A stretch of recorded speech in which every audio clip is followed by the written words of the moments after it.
there! It's Thursday, which means it's time once again for the best movie podcast ever, the only movie podcast which offers objective and hyperbole-free discussion of every movie in the known universe. I'm your host, the podcaster with no name, Konrad, and with me as always, this is him in a nutshell. Help, how did he get in this nutshell? Somebody help him get out of this nutshell. It's Anthony James. Good afternoon, good evening, good night. And that will make sense when we get to the end of this week's episode. Anthony, how are you doing? I'm doing very, very well. Very, very well, actually. How about you? Yeah, I'm not too bad, thank you. I mean, I enjoyed looking up lines from Austin Powers for the purpose of this week's intro. I haven't seen that movie in a long time. Yeah, well, okay, you said at the end of the podcast, so I'm assuming that's your favourite. Well, we'll not say... Well, hi. Yeah, you have to listen to the whole podcast if you want to get that information, cheeky listeners, trying to get a glimpse behind the curtain. But yeah, no, it's been a good week for movies as well. I'll say I was going to say a bone to pick with you. It's not really a bone to pick with you because it's entirely my fault. But as a man who dwells and has dwelt for some time on the Emerald Isle, I heard someone pronounce a name today. And it sent a shiver down my spine because it made me realise that I think I've been pronouncing a name wrong for a long time. Is it Cillian Murphy or Killian Murphy? Killian Murphy, and I believe that I did correct you on this. Shit! At least 8 years ago. Cancel the podcast. I've been saying it wrong the whole time. Yeah, I heard someone say it, and I was like, "Oh no, I need to bring this up." Yeah, well, actually, at least you heard someone say it. And it didn't actually, you didn't say Cillian and then get corrected at least. No, that's true. But now I'm gonna have to release a kind of YouTube apology video entitled "My Truth," where I talk really seriously to the camera. What I find really try to be better. I find really interesting is the fact that you know that the name Killian is a name with a K, but you thought that there was also an Irish name Cillian as well. Yeah, I don't know where I got Cillian from, but Killian I know because of Killian Dane, the old Northern Irish wrestler that we saw once. Well, he's named Killian Dane because Killian is the Irish name Killian with a C. So in the Irish language, there's certain letters which aren't in there. So, for example, J is not in the Irish language. I don't believe K is either. So therefore, the K at the start of a word has to be C. And also J doesn't exist. So therefore, the name Sean is actually just the name John, but they have to use an S instead of a J. I mean, to be honest, C, when you look at the letters in the alphabet, C isn't pulling its weight, really, is it? K can do most of what C does, and it's a cooler looking letter. It's true, and I'm having a bit of an issue at the minute, to be honest with you, because I'm trying to teach my son the alphabet, and I'm A for apple, yeah, he's got that one. B for banana, right, okay. C for car. Now, do I say C for car? Or do I say C for Cillian? Who knows? Maybe you should just, if you have any more children, you call the next one Cillian and we'll invent the name. Yeah. But anyway, that's good to know. I've been pronouncing that name incorrectly for the best part of my life, so that's embarrassing. We'll just have to move past that and hope it never comes up again. We're doing a movie diary this week, which means we're going to talk about everything we've seen since the last time we did one of these. Before we get into that, please subscribe to the channel on YouTube. We are The Culture Cave, and on podcasting apps, we are the best movie podcast ever. Give the video a like, get involved in the comments if you are there on YouTube. Let us know what you watched this week. But apart from that, let's talk about some movies. Let's see if we can't do it.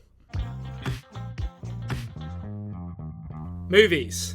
We know what they are, and we're here to talk about them. I've watched some really good ones this week, I have to say. Yep, exactly, that. Yeah. We're doing that, just in case you didn't realise what this podcast was about. I think I've watched more than you. Well, I say I think. I don't want to lie to the listeners. I know for a fact I've watched more than you this week. Well, actually, no. Hang on. If you're going to go technicalities here, I've definitely watched more than you. I watch 3 or 4 films a day, but they're all children's films.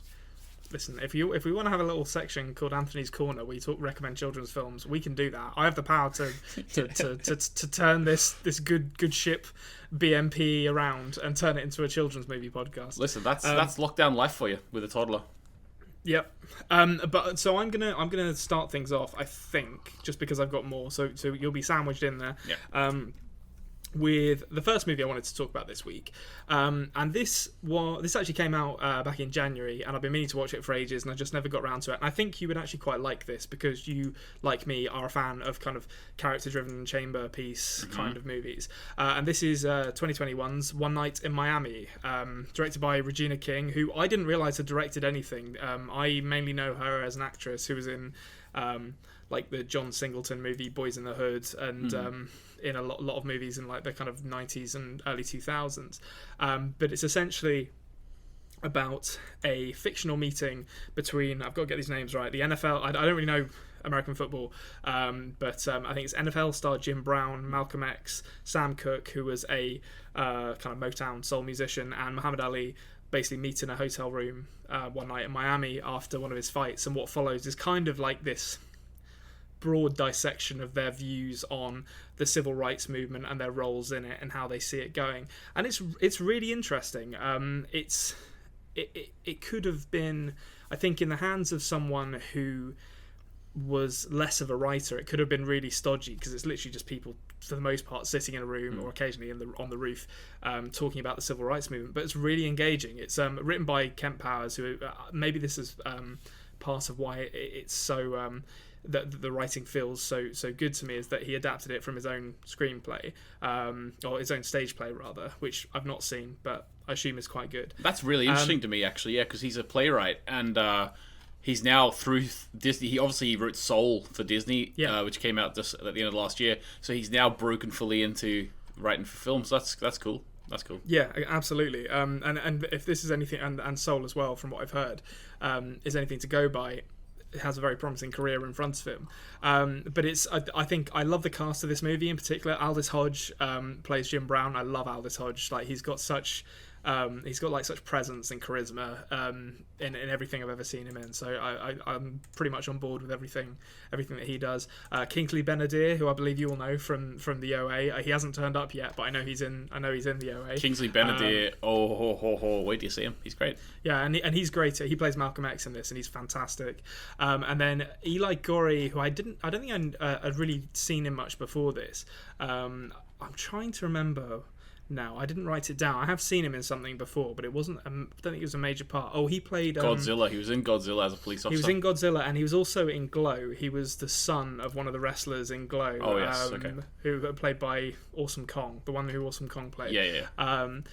Played her son, so it was a bit part, but that's the only thing I've seen him in, so I think he's quite young. But he's Muhammad Ali, and Leslie Odom Jr. is Sam Cooke. But as I said, it's really good. It's essentially 4 very charismatic actors getting a chance to exchange really interesting ideas about the civil rights movement, and obviously they're coming from very different places. You've got Malcolm X, who's quite militant, but this is coming at the point where he's sort of fallen out of favour with the Nation of Islam and is kind of pulling away from them, and he's trying to get Muhammad Ali to kind of convert to Islam but come with him to this new sect, or it's not even really a new sect of Nation of Islam, it's kind of an entirely separate thing. And then you've got Jim Brown, who's very much the sort of keep your head down, work hard, and things will improve type, and Sam Cooke is the only way to improve things is to play them at their own game and make a load of money type. And there's a lot of really good material to be discussed in there between them, and it was really entertaining. I really like this movie. Yeah, straight away from that cast, I'm having a look and I'm really interested. Leslie Odom Jr. is an actor who I want to see more of in film. I've not seen too many of his films, to be completely honest with you. Having said that, we were just talking off recording of the musical Hamilton. He's the character Aaron Burr, and he's absolutely fantastic in that. One of my favorite characters in that. So musical. I wonder if he started on Broadway then, because he sings in this, and I assume probably wrongly whenever I see an actor in a film singing, I'm always like, oh, they probably dubbed that with like a proper singer. Oh, it would have been him singing. I don't know where he started. He has been involved in screen acting and stage acting like the whole way through his career, I believe. I think. I don't honestly, I can't say where his big break came, but I know in Hamilton he was one of the original cast, and sort of it's pushed him through to mega stardom. He's really on the up and up. He's amazing in that, as well as a few other actors from that stage show are as well. And just obviously, I'm just really interested in that. Like, it sort of has. We talked about Forrest Gump a few weeks ago, and about the idea of bringing these historical events in a new light. And this is sort of a more serious take on that, isn't it? They're actually bringing them in this fictional meeting and actually being able to put out the ideas. Yeah, so it seems interesting to me. Yeah, I mean, I can't recommend it enough. I think you need to be the kind of person who enjoys watching people sit down and talk for a long period of time. I think if that doesn't appeal to you, this probably won't. And to be honest, when it first started, I was a little bit worried that the screenplay was going to be a bit kind of heavy-handed, because it starts with some really on-the-nose depictions of I'm going to say friendly racism. You know, Jim Brown basically meets a white character who is like, oh, you're a famous football star, like, you know, you're the pride of Georgia and all this, but you're still not allowed in the house, basically. Yeah. And it's kind of and it's this. The way it's done, I think it's designed to shock particularly the language it uses, which I obviously won't repeat here. Yeah. But you know, it was the 60s in Georgia. Draw your own conclusions about what language might have been used there. It like really dissects its ideas like brilliantly. And I have to say, for Regina King, again, I believe it's her debut feature film. I might be wrong about that, but she certainly hasn't done very many. But I'm really excited to see what else she can do going forward from this, because it's a lovely film to look at as well, and there's real like kind of assurance behind the camera, which I wouldn't expect from for many debut directors, but she absolutely nails it. Yeah, and to be honest with you, the idea of this film is so almost meta in a way, because by making this film and having all of these figures in the civil rights movement and how their parts took place in that, it's interesting because it's also propelling these 4 black actors into the limelight of modern day Hollywood, and giving them the leg up and allowing them to actually go and sort of make a path for themselves. Oh yeah, I mean, I totally agree with you, and I think I know I've said this before, but Aldous Hodge, he should be a leading man. Like, you know, I hate comparing like black actors to other black actors, because it sounds like that's the only thing you see in them. But you know, that kind of like Will Smith level of leading man from like 10 years ago, where he was like one of the biggest names in Hollywood. That's where Aldous Hodge should be, because he's got such charisma and such presence that he's totally a lead. And Kingsley Ben-Adir is. He's a hell of an actor. He's a really good actor. Yeah. I like this is, again, it's strange. It's strange to talk about it like this, but the fact of the matter is, if you look at the past eras of cinema, there's maybe been 5 main star black actors who come to the tip of your tongue, and the fact this generation seems to be, all these sort of measures that have been put in place throughout the industry seem to be now starting to bear some fruit, and we seem to be coming into an era where we have a load of different actors from different backgrounds being the main stars in films, and I'm really looking forward to it. Yeah, absolutely. But so what was the first one you wanted to talk about? Okay, so going from your sort of fictional retelling of history, not really. It's the history isn't fictional. The meaning was. I actually watched a historical film that is very clearly set in the past, and in fact, actually, the meticulous detail they've went to make it like it would have been back in the day is unbelievable, to be honest with you. And it's not as serious as like the civil rights movement. It's actually about the invention of concrete, and that is 1994's The Flintstones. Okay, I did not see that coming. I apologise, listeners. I should have headed Anthony off at the pass there and be like, nope, we're not doing this. But here we are. We've arrived at this joke. Yeah. Is that what I? Now hold on a second. This is the Flintstones, not the Flintstones Viva Rock Vegas. It's not Viva Rock Vegas. It's the original one with John Goodman movies. And Rick Moranis. So was John Goodman was he not in Viva Rock Vegas? No, that was Robert Baratheon, but I can't remember his name off the top of my head. Yeah, I'm not going to remember it. But and also Rick Moranis, who plays Barney Rubble in this one. In the more recent one, Viva Rock Vegas, it's not Rick Moranis, it's Stephen Baldwin, who you might remember as the religious nut from Big Brother. Oh no. Yeah. That's a real step. I mean, I thought John Goodman. I don't want to talk down about Robert Baratheon's actor, because he's a fine actor. He's probably not John Goodman level, but he's fine. But Rick Moranis to Stephen Baldwin, you are trading down pretty heavily there, I have to say. I to be honest, I haven't seen Viva Rock Vegas. I just always remember laughing at that title. And I can't remember a lot about this movie, but it does have a really good cast. It's got a really good cast. Obviously, Rosie O'Donnell. Carl McLaughlin as the villain, I believe. Yep. Halle Berry as, like, I think a young, like, 28-year-old Halle Berry. Every time she comes on the screen, you got the saxophone, you know? Yeah. It, like, zooms up from her legs. As she walks out, it zooms down, and she's, like, shaking her hips. Like, literally, I don't know how she's still walking. She's shaking her hips that much. But basically, it's the story of Fred Flintstone, who gets a promotion in work based on Barney Rubble, you know, handing in his test for Fred, because basically at the very beginning of the film, Fred Flintstone took his money out of his bank account and gave it to Barney for them to adopt a child, and he's like, and then Barney wrote him a poem, "I'll pay you back some way somehow," and he did pay him back, and then it all goes to Fred's head, and, you know, hilarity ensues. Now, I'm gonna sit here and say, I think my generation and, like, your generation will look back on this film with much more, you know, nostalgia and, like, admiration than potentially people at the time received it.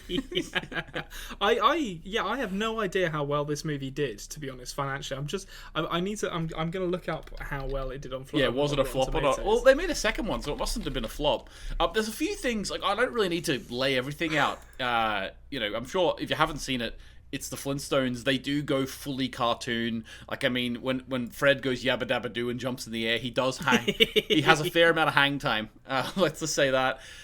He's got his pet dinosaur Dino. Do you get the kind of Foley work of when they like run in space for a minute? Yeah, you do. Like that. Yeah, great. That's what you need. And in fact, actually, so you've got all those trappings of the cartoon, but you've also got, this is really interesting, a really meta ongoing joke about their feet, right? Because, you know, they're all barefoot, right? Which I found out actually by reading up about it. They didn't allow glass on set just because in case of accident, because all the extras... I thought you were going to say they made them all shoes shaped like feet. That would have been... This wasn't the Lord of the Rings. Much more horrific. Yeah, it wasn't Lord of the Rings. But this is much more highbrow than Lord of the Rings. They would somewhere out there, there's a rubber mold of John Goodman's feet, and it's like some perverts bought that for millions on eBay. Yeah, but there was like there's a real meta running joke of their feet, right? So, for example, there's they're waiting for an appointment, and Fred's sitting like almost going to chew his nails in public before like Wilma knocks him and says, "What are you doing?"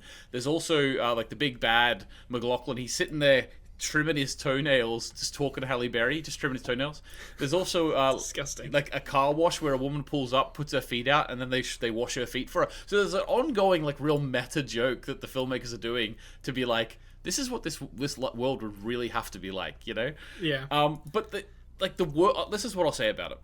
The actual production design of the world, like the way they've made it look very cartoony, like, you know, the way they've done the puppets with the different dinosaurs, the way they've incorporated all sort of modern technology, but in a Stone Agey fake way, it really works for me from a visual standpoint. It really works. Yeah, I remember, like I said, I don't remember that much about this movie because it's probably been a solid 20 years since I've seen it, but I absolutely remember it being very colourful and the world design being very striking as well. So I mean, they seem to have nailed that kind of cartoony aesthetic, if nothing else. Yeah, and I will say, in terms of like they decided to in times use CGI for Dino, the pet dinosaur, right? Yeah. They decided to use... I don't remember him in this movie at all, actually. Yeah, whether he's puppeted. The puppet looks really good. When they go up closer to the puppet, it looks really good. But sometimes when he's running and stuff, it's CGI, and when he's doing the conga, it's CGI. But the thing is, it's sort of in that time in 1994 where the CGI was nowhere near good enough yet to hold up to time. Yeah, unless you were making Jurassic Park, it's like it didn't hold up. And this actually is produced by Spielberg, so obviously they made Jurassic Park and they were like, right, that's the practice out of the way. Yeah, let's get to the real dinosaurs, guys. I want to see a pterodactyl whose mouth is like a basin for water for some reason. I think that was the pterodactyls. It's been a while since I've seen the Flintstones. Well, at the very beginning, there was like a huge... I don't know if it was a pterodactyl, or maybe it was too big, maybe it was just a massive pterodactyl, but it was flying, and like, they just showed this for a joke. That's literally all it was. And it was flying with like a load of people on its back, and there was a guy going, "We're now coming into bedrock," as if they have planes, Oh, okay, nice. But do they have the dinosaur who's a shower? I never understood how... Oh, maybe a mammoth, actually. Yeah, a mammoth is like their water system. They have like a weird prehistoric pig thing, which is underneath the sink, which is their garbage disposal. And whenever Fred makes it big and gets all the money, they get a new garbage disposal, and he takes the box off, and it's another pig, but it's thin. That's great. That sounds all right. So okay, I'm gonna pitch something to you here. I don't remember anything about this movie, but 1994, a kind of family-friendly fantasy adventure. Is there a version of the Flintstones theme song that includes some kind of terrible rap in it? No. Okay, that's a shame. If ever there was going to be a time for someone to do like a terrible rap cover of the Flintstones theme song, 1994 was the year, and that's a shame that we missed the boat on that. Maybe Viva Rock Vegas had it in, but maybe they corrected themselves for the sequel. The last thing I wanted to mention is, when I was a child, like the last time I watched this, and like it was a proper nostalgia hit watching it. You know when you watch something you haven't watched for so long, and every frame it's like you have a deja vu. Yeah, that's what it was like, but. There's a particular aspect of it which I completely forgot was so short, right? So within the first few minutes of the film, the Rubbles they adopt Bam Bam, who's they're sort of he's been raised by mastodons, right? Yeah. as one does. Yeah, as one does. So they adopt him. In my mind, most of this film, Bam Bam was a wild nut. And, he kind of is. But most of this film, he was a wild nut. And eventually they bring him around and tame him, right? After 5 minutes of the film, he's tamed. Like, I remembered... Like, it was a montage of, like, him running around, smacking things, running through walls. And then they cut his hair into a bowl shape, and he was fine. Like, I remembered as a child that happening for a lot longer than 5 minutes. I can just tell you that. Feels a little unearned, that character development, to be honest. Just like 5 minutes. They needed it to be there because that's what made Barney want to switch to tablets, when he was doing that. And also, I just will say, if you're a boss of someone, or if you're a boss of a company or a manager, don't say, right, we're having a promotion tomorrow, everyone's doing a test. It's probably not the best way to choose a promotion in an you're not job. You're not going to get the best candidates for the job then. Yeah. There's one thing I wanted to point out here, which classical movie fans amongst you will be horrified to hear. The fucking Elizabeth Taylor is in this movie as Pearl Slaghoople, which I do not remember at all. But Pearl Slaghoople is Fred's mother-in-law. And so I guess Elizabeth Taylor just needed the money. It's got all of the. She looks great in it, to be honest with you. I'm sure she does. My wife and I were chatting about it and saying, like, geez, like, it's funny, like, it's like a. It's a fully swing one way or a fully swing the other way in terms of how actors and actresses look when they get older. Like they could either look like Arnold Schwarzenegger. Oh, no, Arnold Schwarzenegger actually came around again, didn't he? He doesn't look too bad, but they can. He got to there was a point where Arnold Schwarzenegger looked really old, and then he just stayed there. So he's kind of looked that age for the last 20 years now, I feel. Yeah, I know, you know what I mean. But like she went down like the graceful route. So and you've got all the general like 90s mother-in-law jokes and stuff, and then as soon as he gets the promotion, she's like saying, "My Freddie." It's like it is what it is. I just love that. Like, I mean, I guess it's kind of like the role that these days you'd see, I don't know, like Meryl Streep turn up and you'd be like, that's fucking Meryl Streep, what are you doing in this movie? But it's just weird to see like Elizabeth Taylor, like this legend of Hollywood being well, I don't want to say a bad movie because I haven't seen it for ages, but a movie that was maybe slightly outside of her oeuvre. Yeah. I think most people would tune out if we didn't call it a bad movie. But I'm just saying that it has enough in it. It's only like 90 minutes long or something, and it has enough in it to watch every 20 years. That's all I'll say. Yeah, and it sounds like a good fun time. Mm-hmm. Which what more can you ask for from a Flintstones movie? Exactly. This actually segues quite nicely into my next movie, which is another. I had a real modern kick this week. This is another 2021 movie, something I've been really looking forward to for a while. It came out, I believe, a week ago on Amazon Prime. And this is it's kind of like an SNL comedy, very much like a throwback comedy. It's Barb and Star Go to Vista Del Mar. It's starring Kristen Wiig and Annie Momolo, and this movie fucking rules. Like it's This is why I made the Austin Powers line at the beginning, because it's like basically, to give you the plot, Barb and Star are these middle-aged homebodies. They work together in a department store, and they lose their jobs, and one of them's a widow and the other one's divorced, and they're like, oh no, what are we going to do? And they decide to go to a sunny resort in Vista Del Mar in Florida, and unbeknownst to them, I guess they're a supervillain, is how I would describe them, is plotting to kill everyone in this resort with poisonous mosquitoes because of a slight that the residents of this resort inflicted upon her. And this supervillain is also played by Kristen Wiig when she was a child. So she sends Jamie Dornan, the super hunky Jamie Dornan, to the resort to plant the homing device and set the plan in motion. He's in love with her, she doesn't love him, and wouldn't you know it, Barb and Star end up getting embroiled in the plot to kill everyone in Vista Del Mar. But it's really funny, and it's like it kind of the setup. The sort of opening half hour had me a little bit worried because it's not that funny in the opening half hour. There is one particular scene where Barb and Star go to what is called Talking Club, which is just them and a bunch of other women sit around and they're only allowed to talk about the subject. And BBA from the OA is in it. Oh, cool. And she says, I want to talk about horses, and she gets reprimanded because they're not allowed to talk about anything but the subject of Talking Club for that week.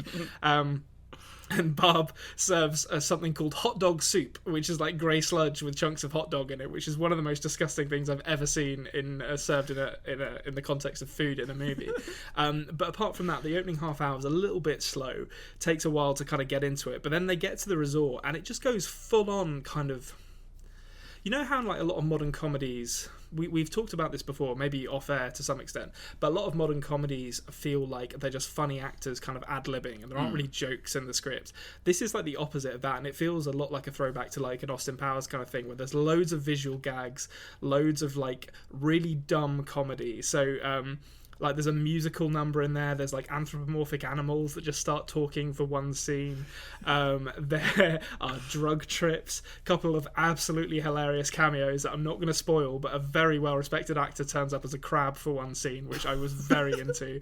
A crab who imparts some sage wisdom to Kristen Wiig's character before longingly wandering into the sea for one final time. It's so funny.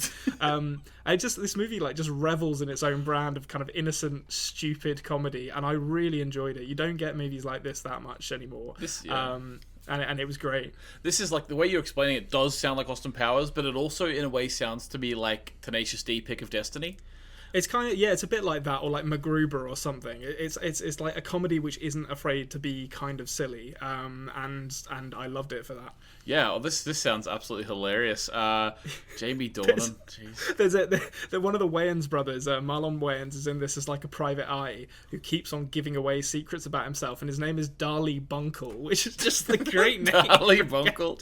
And then and there's another character who's one of the good cameos. I won't spoil which actor plays him, but when Star is undergoing her own kind of spiritual crisis, basically her and of course what happens is Barb and Star end up competing for the affections of Jamie Dornan, and he picks one of them, and the other one sort of has their like kind of crisis of confidence and goes off and starts doing loads of activities on their own in Vista Del Mar, and she comes across a character called what's his name, Tommy Bahama, who takes her under his wing for a scene and teaches her how to like channel her inner phoenix. It's so funny, this movie. I really can't recommend it enough. Yeah, but also you've got like the Austin Powers stuff, like of the main star playing both the bad guy and the good guy. Yeah. That's very much, I think, a nod to to like Austin Powers.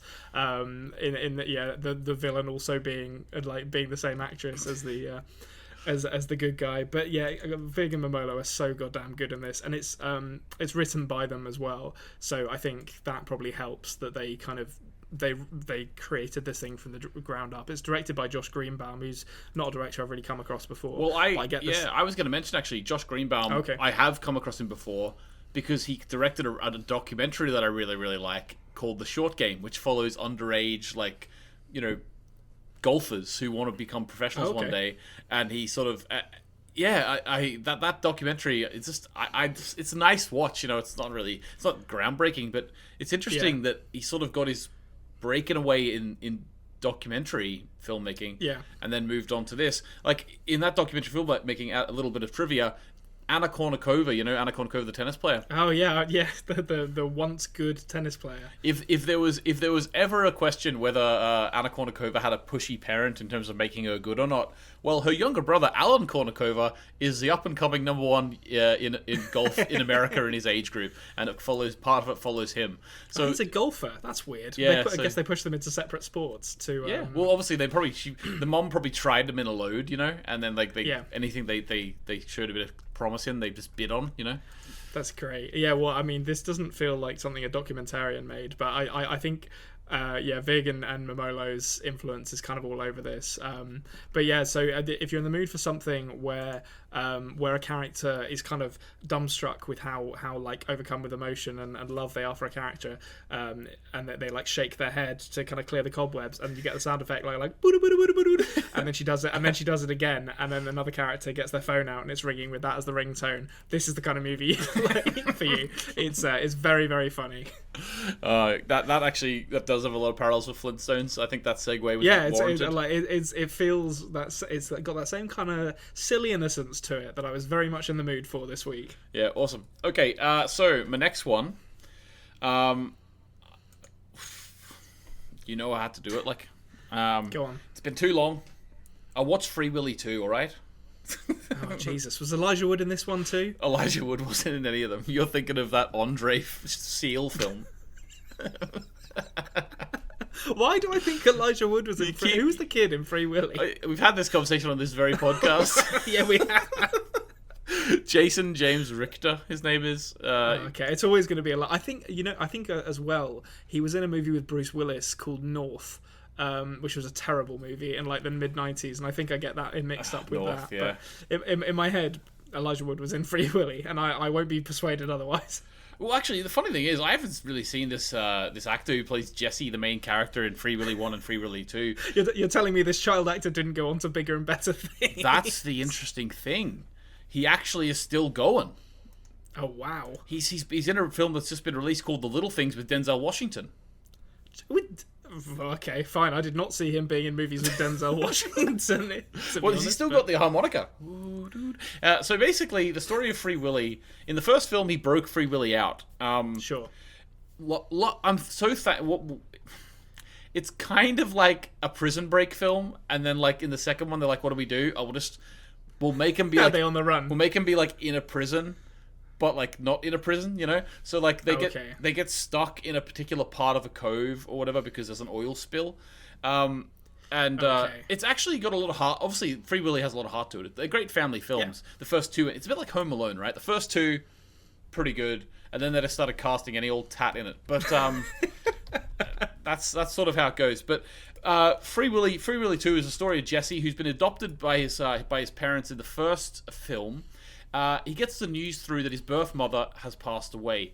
But he also gets the interesting news that he's got a younger brother who's 8 years old, who's been living with his mother for 8 years. They've got different dads, same mum, and basically the younger brother comes on a holiday with them to sort of meet his older brother and get to know him and all that sort of thing.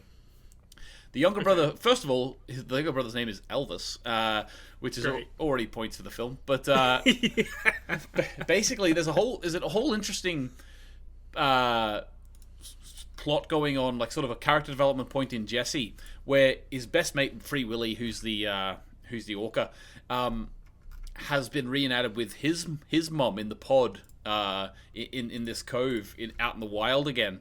And Jesse's just lost his mother, so he sort of goes through a whole thing with Willy the whale in terms of that. So there's a lot of depth to it in a way when you think of it from that lens.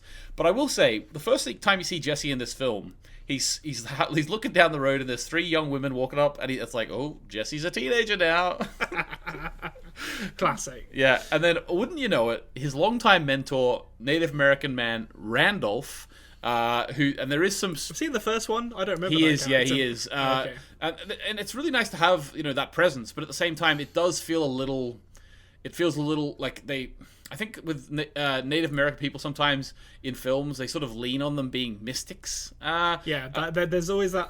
I feel like the '90s was they did it with a lot of black characters as well, where they're like, oh, this isn't this black character very wise, and like, oh, isn't, and it's kind of like positive discrimination in a really offensive way, where it's like, look how positively we're portraying this character by completely othering them into this ridiculous role. They did it with they still do it with Native American characters to a certain extent. But, they do. But basically, wouldn't you know, just in time for Jesse becoming a teenager, Randolph has a niece, and she's knocking about the boat. So, there's a whole thing going on there. But it's Free Willy, and orcas are my favorite. To be honest with you, watching these films, I shouldn't really say this because it'll make me not want to watch them again, but to me, living in a world now where we all know what happens with orcas in captivity, we all like living in this world, this post-Blackfish world, I kind of watch these as if it's like watching the comedy set of a cancelled comedian, like if I'm not a this is Bill, you watching your Louis C.K. stand-up comedy. Yeah, I'm not a Bill Cosby fan, but if I was a Bill Cosby fan, I could imagine watching his old stand-ups would feel like watching Free Willy, because it's right. I'm just watching it thinking, deep-seated sense of self-hatred and guilt. I'm just watching it thinking like, okay, the films already exist. They couldn't do this these days. Can I still enjoy them? I don't know. It's horrible, like. The fact of the matter is, as well, I know what happens with orcas in captivity, and I'm watching this young actor who's playing Jesse ride the back of this whale, and I'm just like, he could have killed you. Like, Tillicum's gonna eat you, Jesse. Watch out. Well, is it Tillicum from Blackfish? I can't remember. It is Tillicum and Blackfish. That's not the same whale here though, but it's absolutely.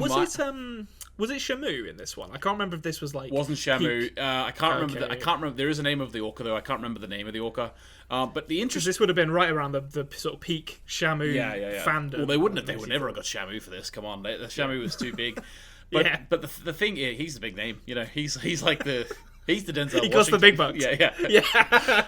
I'll tell you what. If you could choose one, Jesse or the orca, who would one day work with Denzel Washington? It wouldn't have been Jesse. I'll tell you that. Yeah, no, absolutely not. And Denzel expressed interest by the sounds of things as well. Exactly. Their schedules could just never line up. Yeah, but I just knowing or like in the wild, like there's. I think it might have changed now, but at the time of the Blackfish being made and stuff, there was zero people being killed by orcas in the wild, whereas in captivity there's like hundreds or tens or dozens anyway. Almost as if there's a correlation. Almost as if there's a correlation. You put these things in a concrete box, something's going to happen. So the fact that we're watching these actors like ride the back of these whales, part of me's thinking like, I know they did use some animatronic whales, some not, but like even the fact that he's going up and patting the whale's mouth or nose or whatever, while I'm just like, this is so dangerous. Like this kid, it's a wild animal. Yeah, and this kid is not a professional. Oh, jeez. Anyway, that's Free Willy too. I will say great film. I've not seen this movie, as the keen-eared among you may have noticed. I will say for this movie, if we're talking about as I often like to do, re-evaluating problematic classics, it was directed by Dwight H. Little, which has absolutely floored me because I know him from directing Halloween 4 and the Tekken movie, which is like, how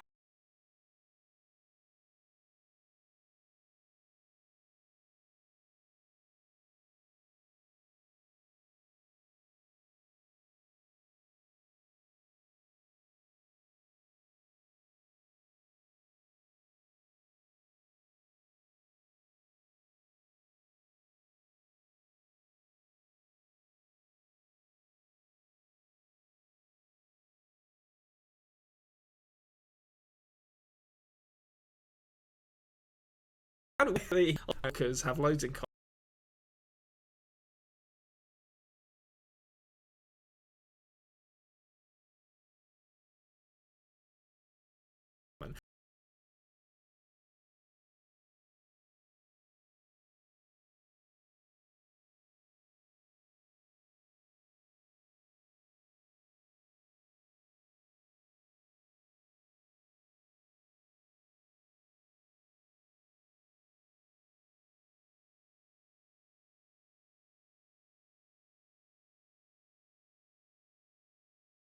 no, there's white, but no, the director's my question is like, what is it? Is it technically? Are there technically two different pronunciations of the name Dwight? That's my question.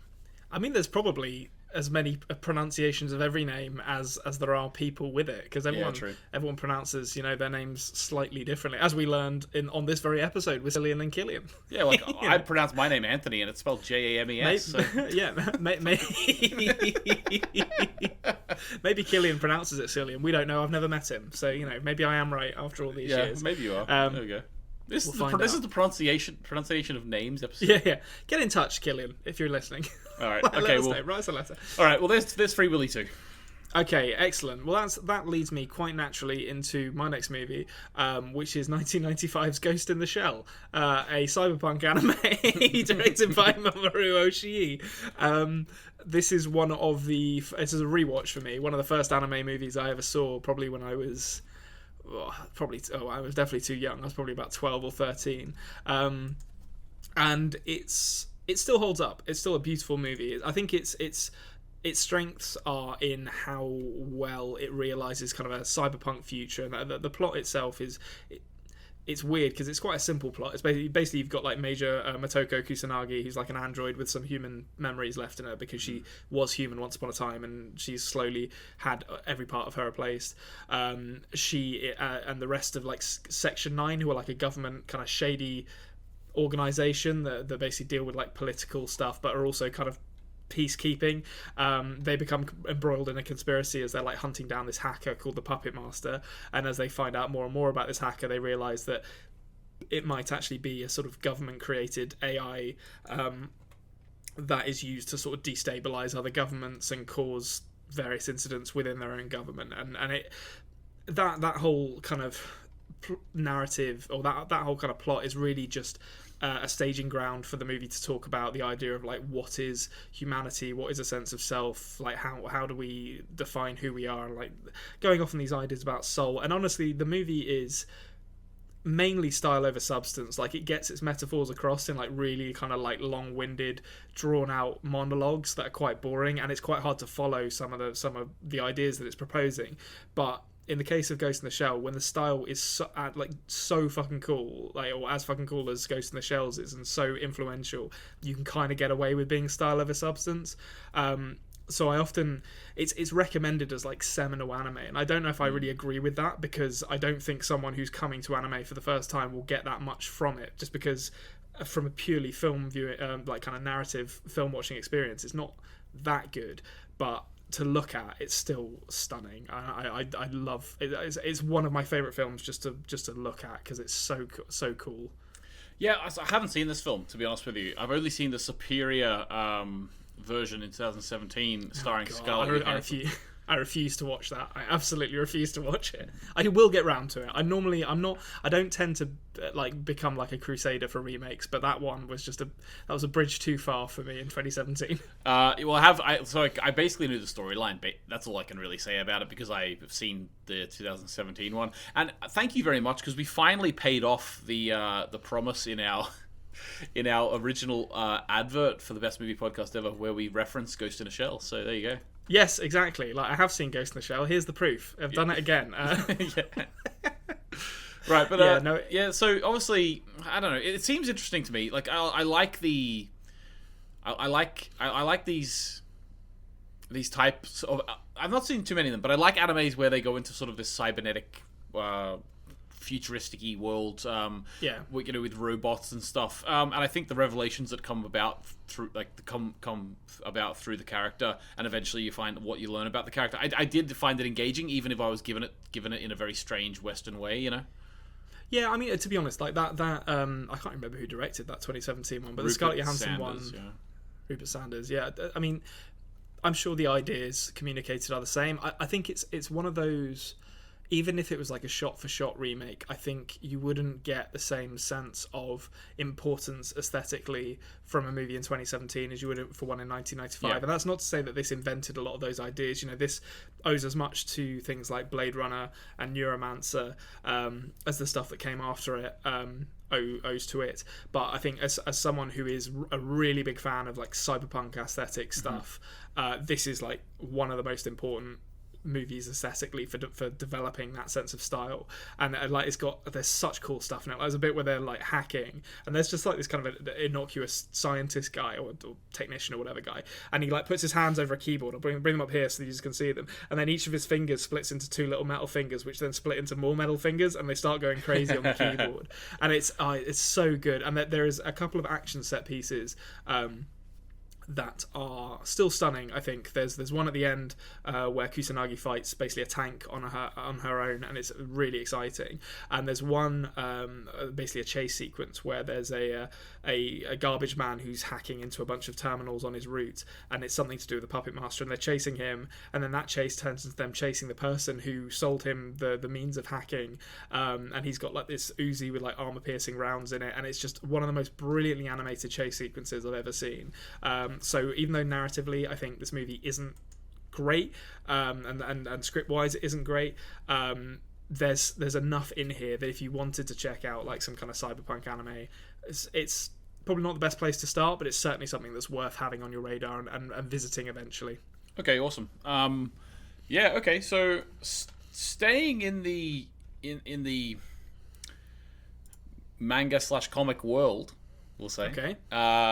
I watched recently. So that scope broadened there, just a little. Yeah, just crack the scope open so you could slip in. Yeah, I've segue. So basically, Ema has been saying recently that she wants to watch all of the Marvel Cinematic Universe films from start to finish because she's missed a lot along the way. So she's only seen maybe 10 out of the 24 or whatever there are. Okay. So we're gonna go back and watch them. I'm not watching The Incredible Hulk. No, I'm not watching that. But Edward Norton could suck it. We're not doing it, all right, Edward? Or no, wait, hold on. Are you gonna watch the Edward Norton one, but just not the Steve? What is his name? Eric Bana, not Steve Bana. The Eric Bana one is really good. Is that okay? That's the one that I thought everyone disliked. It was, but I liked it. Yeah. That was 2003 or so. The Edward Norton one's okay.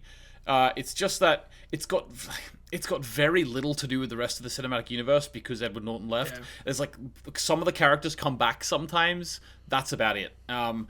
Maybe if Ema wants to watch it, we'll watch it. I suppose it's up next because you all know what I'm going to say. But I suppose it's up next.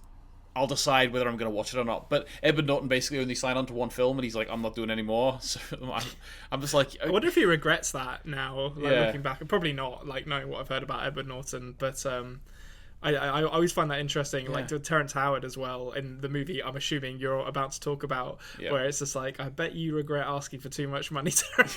Yeah, Jesus, Terrence. Looking at Don Cheadle, just feet up in the Bahamas, just like, oh boy, this was easy. Yeah, it's actually, let's talk about this, because watch Iron Man, right? So it's hilarious to me that Terrence Howard, who is in the first film, and obviously he goes on to be the superhero War Machine, but he's played by Don Cheadle. He plays James Rhodes. So basically... he wanted more money because in the first film, I think he was paid the most out of anyone because he was hot off the back of an Oscar nomination, or was it even an Oscar win, possibly for Hustle and Flow? I think it was. Oh, Hustle and Flow. Oh, right, okay. I'd never seen Hustle and Flow actually, but it could easily have been. I know Terrence Howard in that kind of like 2006, 2007 period was pretty hot. So you got nominated for an Oscar, yes, for Hustle and Flow. Hustle and Flow, okay. I really like that film. He's a pimp in it who's like an aspiring rapper. But basically, he showed in real life he's got no hustle and flow because he couldn't see the bigger picture, and he sort hustled himself right out of a job. Yeah, for Iron Man 2, he was like, no, I'm still getting. I still need to be the top. War Machine should be the star of this movie. Yeah. This should not be called Iron Man. This should be called War Machine. And they were like, basically, they did a very good thing. Now, I don't like recasting. I really don't. But when you have, as a studio, are looking forward to maybe literally hundreds of films by when it's all said and done, and might not ever be all said and done, right? When you're looking at that, you're thinking to yourself, there's no chance we're going to be able to get through this without recasting someone. So they were just like, screw it, get rid of him. Bandage off now, get rid of him, get Don Cheadle on the phone. Yeah, so Don Cheadle... apparently, like, the money they saved from doing that let them get Mickey Rourke for the second one as well, which, I think was a good choice, because he was a pretty good villain. Yeah, I think he did okay. But in the first one, basically, I really like what Jon Favreau did with this film. it felt unlike another superhero film at the time. It was very different. Yeah, the idea of bringing in like AC/DC throughout. I'm wearing an AC/DC t-shirt today. The idea of bringing in AC/DC throughout. Like I remember when I said the email. I watched this film. It came out in 2008, so I watched this film when I was 17, and I was just getting into AC/DC after being on my Meatloaf kick for a year. I was getting into AC/DC, and I was going to see a superhero film. Now I wasn't like a hipster or anything. Like I'm judging like. Even though I've got long hair and a beard, I'm not a hipster. Like I don't give up on bands and stuff just because they get popular or just whatever, right? But I went I've never really thought like my musical tastes were weird. But I remember thinking the rest of my peers weren't really listening to AC/DC and like stuff like this. So I went to see the film, and all of a sudden in this really cool superhero film at 17 years old, they were playing like all the songs that I was listening to at the time, and it was like really cool, and I just really love the style of that. I think there might have been some Rage Against the Machine in the soundtrack as well, which possibly So it wasn't just AC/DC, but they open obviously with Back in Black, and it's. Yeah, I think Robert Downey Jr. as well in this film does a really good job of sort of kicking it off as the first leading man of the MCU. His like swagger, bringing this like, he's almost like Bruce Wayne, but he's a real dickhead. Yeah. He's kind of like Conor McGregor if he was a superhero. You know what I mean? Yeah, that's a good description. It's very he's got that kind of annoyingly charismatic quality to him. Where it's like, I like you, but I know I shouldn't. Yeah, exactly. And I have to say, Jeff Bridges is the first villain of the MCU. What a choice as well. I mean, if you're gonna start your series off with a bang, you could do a lot worse than Jeff Bridges as your main villain, frankly. Yeah. So I'm not gonna say too much. I'm sure like there's millions of hours on YouTube of people talking about Iron Man. All I'll say is we're watching MCU because Emma really wants to watch it all through. I'm gonna mention briefly the ones that I watch, and I'll tell you whether I think it's a good film or not. I think Iron Man 1 was a fantastic start to the MCU, and I'm looking forward now to watching Iron Man 2, because Emma has seen Iron Man 1, but she hasn't seen Iron Man 2, so I'm really looking forward to watching it. Okay. No, I look forward to hearing about that, because, I mean, it's been a long time since I've seen any of the... I can't remember... So I'm kind of like... I have seen most of them, but I wasn't like that up on like the media around them. So is it like stage 1 or something? They call like the Phase initial... 1. Phase 1, that's it, yeah. So I haven't seen most of the Phase 1 movies since they came out. But I remember... the one thing I'll say about this, because it's been a long time since I've watched it, is it's very easy... Maybe people have, because obviously there are people who have like grown up with the Marvel movies. They've been coming out since they were like kids, basically. Yeah. I think maybe people of our generation who are slightly older when they first started coming out are old enough to remember what superhero movies were before Iron Man came out. And as someone who has multiple X-Men tattoos and is a massive fan of the X-Men, I really did not like the X-Men movies. I felt like they were basically Wolverine and friends, which, and I like Wolverine. He's a pretty cool character, but that's not what the X-Men is. The X-Men is a group, and it's supposed to be about a cool group. And hands up here, like cards on the table. Cyclops is one of my favorite characters, and those movies did him dirty. But so I didn't like those X-Men movies, and the Spider-Man movies. I know a lot of people love the Sam Raimi Spider-Man movies. They never really did it for me because I didn't love Tobey Maguire as Spider-Man. I think I've said that before. But so Iron Man coming along in 2008 was a pretty seminal shift, not just in superhero movies, but in Hollywood blockbusters. Like this is. This is essentially Disney at the time saying this is what blockbusters are going to be for the next 20 years by the looks of things, and completely changing the game. And I don't know if I'd put this up there with it in terms of quality, although I do remember really liking this movie. But this is almost like Spielberg making Jaws in the 70s and being like, here you go, Hollywood blockbusters. This is what these are going to be for the next 20 years. I think it had that kind of impact on the industry. Yeah, no, and I would agree. And it's from the beginning of it, they're putting in the seeds of the things that are going to be like. They were planning on this MCU from this stage. It's not like Iron Man went well and they went right. Okay, let's go. They planned it, and I'm not sure of the history of it, but there's a possibility that Iron Man came out just before the acquisition from Disney, or just after, or just after, maybe. I'm not sure about that. Like, I have a feeling you might be right, but I mean, there's stuff that they definitely built on. So I'd forgotten that Jarvis was voiced by Paul Bettany in this movie, who had obviously gone. Jeez, his agent, like, come on. Yeah, just like giving him a little nudge every time they made a new movie, like. How about casting Vision as a character? How about that? I really can't believe his agent's like, he's like, come on, it's a voiceover. You're going to be a voiceover computer guy. He's like, I don't really, I was meant to have lunch with so and so. I don't have time today. It's literally half a day would do that role. And he's like, listen, it's Disney, it's Marvel. There's gonna be stuff in the future for you. Yeah, don't you worry about this. They're gonna put your kids through college. Yeah, exactly. He's getting. I haven't finished WandaVision yet, but that's like Vision's still showing up in stuff. So I always like Vision. He's cool. But I'm excited to hear about yours and Ema's journey back through those because there are some great movies in there. As much as I may have. I think there were a couple of stretches with the MCU where I got a bit jaded and kind of stopped watching, so I missed a few. So like stuff like Captain Marvel, I never saw. I don't think I saw the third Thor movie. Second, I can't remember how many. If you didn't see the third Thor movie, it's directed by Taika Waititi and it's called. Thor. Oh no, that I did. I did see the third one. I didn't see the second one. That's right. Well, I think the second Thor movie is Dark World. I think it's called. It's probably the least watched of all of the MCU films. I would say. Yeah, but the Taika Waititi Thor was great. I like that a lot. There's a lot good about that movie. Okay, cool. Well, that's something for us to look forward to in future movie diaries as well. I'm going to just round us off here with, unfortunately, one that I didn't like as much as the others. It was still a good movie, but it wasn't as good as the rest of the ones I watched this week. This is another 2021 movie, and it just came out this week on Netflix. I believe it's Amy Poehler's directorial debut. If not, then very close to it. And this is Moxie. I heard of it. Essentially, she plays a kind of former punk mum, but the story centers around her daughter Vivian, who is kind of like a relatively easygoing, kind of keep your head down kind of kid in high school, until she discovers her former punk mother's zine collection, and begins to sort of call out the abusive behaviour that she sees at her school, and it's kind of spurred on by this like really abhorrent list that the people at the boys at school put around with stuff like like best ass and most bangable and stuff like that. Like it's kind of a that's a bit of a trope, isn't it? Didn't you watch Mean Girls recently? Yeah, it is a bit of a trope, and I did take issue with that. I was like, okay, this feels a little lazy to kind of be for that to be the thing that kicks you off. But there's also like this new girl, Lucy, who's played very well by Alicia Pascual Pena, who is very good.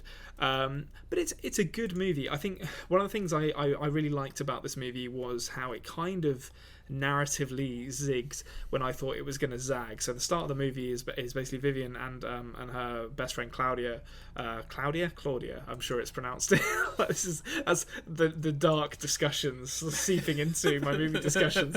It's one of the two. It's definitely Claudia. I don't know why I say Claudia. I watched the movie. I heard her name be pronounced multiple times. But they like arrive at school and they're basically like dressing down all the girls on the list, and they're kind of like, this girl, this cute cheerleader girl who's the popular girl is definitely going to get most bangable, and this girl is going to get best ass again, and they're kind of like dressing them down and like talking down to them because of it, and then it kind of goes into some really serious stuff and basically reverts on itself, and there's like, no, actually this is going to be about kind of unifying girls against these ideas, which is really nice. I think some of the problems I had with it were like you identified. First off, that inciting instance a little bit tropey and kind of, I don't know if it's that believable, though I will say the villain in this is played by someone who I've never seen in the movie before, and it absolutely blew my goddamn mind when I found out who it was, and that's Arnold Schwarzenegger's son, Patrick Schwarzenegger. When I was like, he reminds me of someone. Who does he remind me of? And then I went to IMDb. I was like, that's Arnold Schwarzenegger's son. God damn it! And he is very good in this. He plays this smarmy jock douchebag, and he is perfectly cast, but he's kind of like, he's a lot wirier than his dad, obviously, but he's still very tall, so he can be quite like physically intimidating, but he plays him like in this really kind of like smarmy, snarky kind of way, and like gaslighting a lot of the women when a lot of the young girls when he's behaving abusively to them. So he's fantastic. I also found out that apparently he's related to John F. Kennedy through his mother. So I don't understand how that's happened. Like, but Schwarzenegger married a Kennedy. It was one of his wives.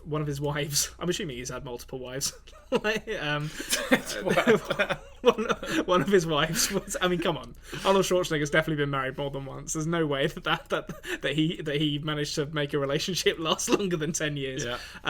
So yeah, I guess one of his wives was related to the Kennedys, but Patrick Schwarzenegger's got some weird genes. Yeah, so I guess. The stuff I liked about this had a really good soundtrack. It's got a lot of like cool kind of like girl punk in it. I don't know if I love Hadley Robinson, who plays the lead Vivian, or any of the teens apart from Alicia Pascual Pena, really. But it just about passes the 3 laugh test, though Amy Poehler's doing most of the heavy lifting on that. Like, she is far and away the funniest. Ike Barinholtz tries, but his character's a bit kind of confusingly written.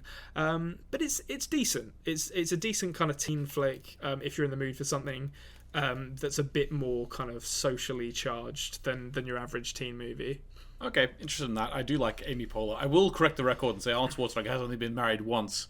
There's no way that's true. But he is divorced. Okay, fine. So Maria Shriver, who is a member of the Kennedy family, don't know how she is, but she. It's what I find very interesting here. Just looking at the Wikipedia to get the correction there, because I don't want to do Arnold dirty, basically. No, please don't write in Arnold. I'm sorry. What I find hilarious is that so one of his daughters is called Catherine Schwarzenegger. She's an American author, and obviously you've got Patrick Schwarzenegger.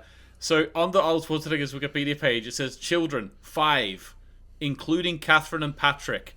How would you feel to be the other 3? That's all I'll say. Harsh. That's harsh. Those other 3 are just like, what? So being an accountant isn't good enough for you, I guess. Yeah. IMDb. Yeah. That's I mean. Clearly they didn't want to go into acting, or well, maybe they did and they're just not very good at it. Who knows? Yeah.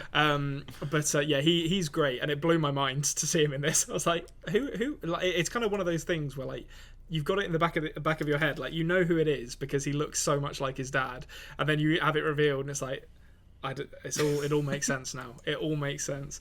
But yes, he is great. I think this movie's depiction of high school is not bad. It feels a little bit tacky and kind of hackneyed in spots. But the music and the performances of Poehler carry it through. So as I say, the soundtrack's great. There's a great bit where there's a school band that plays Knock on Wood by the Mighty Mighty Boss Tones, like ska punk, which I didn't think school bands did, but apparently if that's what school bands are playing these days, like ska punk from the 90s, I'm 100% for it. You also get Marcia Gay Harden, who is a great villainess, turning up in this as like the principal, who is the kind of has this opinion of like, I suffered for this spot, so you guys can suffer through the same thing I suffered did too, as well, and she's great. I will say that when there's the inevitable kind of dark middle chapter where the main character is sort of struggling with some things, it doesn't really it doesn't really realise those problems in a very believable way. And then the movie gets into some really serious ideas towards the end of the second act and the third act. It starts talking about characters being accused of rape and the idea of kind of culturally different gender norms. And I don't feel the screenplay is really equipped to handle those very well, and they feel a bit cheap as a result. They sort of, I'm quite a big critic of people being like, oh, just throwing rape there to kind of as shorthand for something else. And I feel like this script does do that a little bit, which I wasn't a massive fan of. But it's a good movie. There's a romantic trip to a funeral home in it, which I've never seen before, where they go and pick out coffins for some reason. And there is also something I haven't seen in movies for a long time, where when the character who is accused of rape finds out about it, they do like a snap zoom to his face from the other side of the room, and no one does those anymore. But it's just missing a like bum bum bum as it snaps zooms on it. But it's it's an odd choice, but it stuck out to me. But yeah, that's Moxie, worth checking out, but not the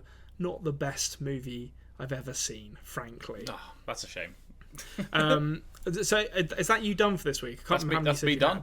That's you done. Come on, I couldn't get any more in. The Flintstones, Free Willy 2, and Iron Man. I was chock-a-block with great films. Some great movies in there, though. We got some great discussion that I'm sure you enjoyed out of that.